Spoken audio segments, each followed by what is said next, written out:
కోవూరు మాజీ ఎమ్మెల్యే నల్లపరెడ్డి ప్రసన్నకుమార్ రెడ్డి అవినీతిలో పీజీ చేశారని, తాను నీతి నిజాయితీలో పీజీ చేశానని ప్రశాంత్ రెడ్డి విమర్శించారు. ఈ వ్యాఖ్యలకు ప్రసన్నకుమార్ రెడ్డి కౌంటర్ ఇచ్చారు. ఆమె అన్ని రంగాల్లో పీహెచ్డీ చేశారని ఎద్దేవా చేశారు. అంతేకాదు తన భర్తను బ్లాక్మెయిల్ చేసి పెళ్లి చేసుకున్నారని ఆరోపించారు. నువ్వు ఎక్కడ చేయబెడితే అక్కడ అవినీతి. అతను పీజీ చేసింది అవినీతిలో, నేను నీతి నిజాయితీలో పీజీ చేశాను. అవును, నేను రాజకీయ అజ్ఞాన్నే. ఎందుకంటే నాకు రాజకీయం తెలీదు.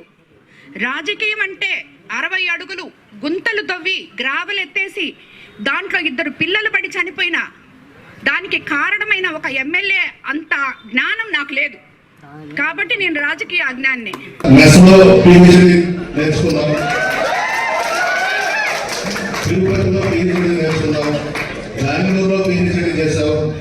హైదరాబాద్లో పీహెచ్డీ చేశావు, మెడ్రాస్లో పీహెచ్డీ చేశావు, చివరకు మాగుంట లేఅవుట్లో కూడా పీహెచ్డీ చేస్తున్నావు.